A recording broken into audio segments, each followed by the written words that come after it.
wonderful to be here, to talk about my journey, to talk about the wheelchair and the freedom it has brought me. I started using a wheelchair 16 years ago when an extended illness changed the way I could access the world. When I started using the wheelchair, it was a tremendous new freedom. I'd seen my life slip away and become restricted. It was like having an enormous new toy. I could whiz around and feel the wind in my face again.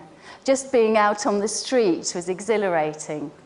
But even though I had this newfound joy and freedom, people's reaction completely changed towards me.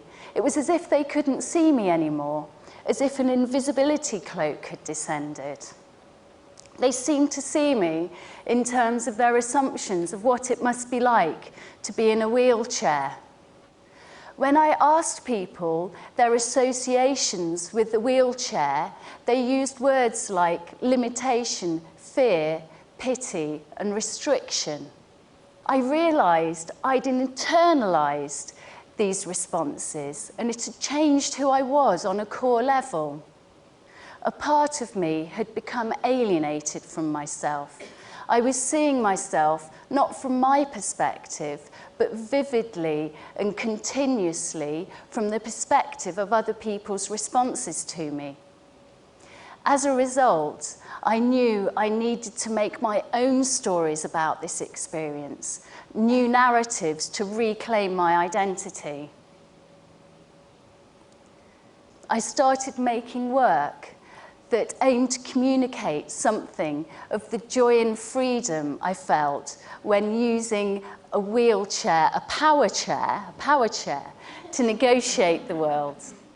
I was working to transform these internalized responses, to transform the preconceptions that had so shaped my identity when I started using a wheelchair by creating unexpected images.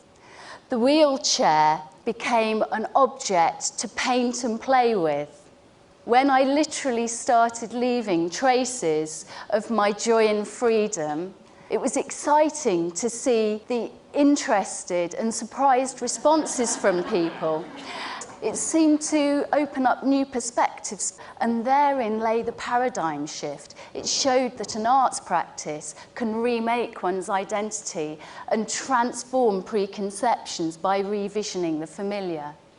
So, when I began to dive in 2005, I realised scuba gear extends your range of activity in just the same way as a wheelchair does, but the associations attached to scuba gear are ones of excitement and adventure, completely different to people's responses to the wheelchair. So I thought, I wonder what'll happen if I put the two together. And the underwater wheelchair that has resulted has taken me on the most amazing journey over the last 7 years. So to give you an idea of what that's like, I'd like to share with you one of the outcomes from creating the spectacle and show you what an amazing journey it's taken me on.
most amazing experience, beyond most other things I've experienced in life. I literally have the freedom to move in 360 degrees of space, and an ecstatic experience of joy and freedom.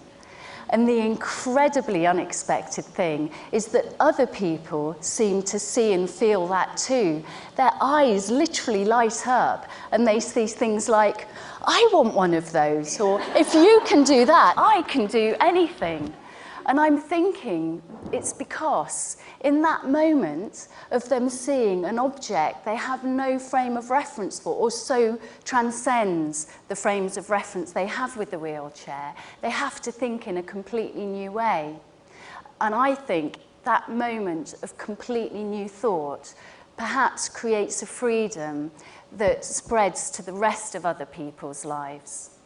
For me, this means that they're seeing the value of difference, the joy it brings, when instead of focusing on loss or limitation, we see and discover the power and joy of seeing the world from exciting new perspectives. For me, the wheelchair becomes a vehicle for transformation. In fact, I now call the underwater wheelchair Portal because it's literally pushed me through into a new way of being, into new dimensions and into a new level of consciousness. And the other thing is that because nobody's seen or heard of an underwater wheelchair before, and creating the spectacle is about creating new ways of seeing, being and knowing, now you have this concept in your mind. You're all part of the artwork too.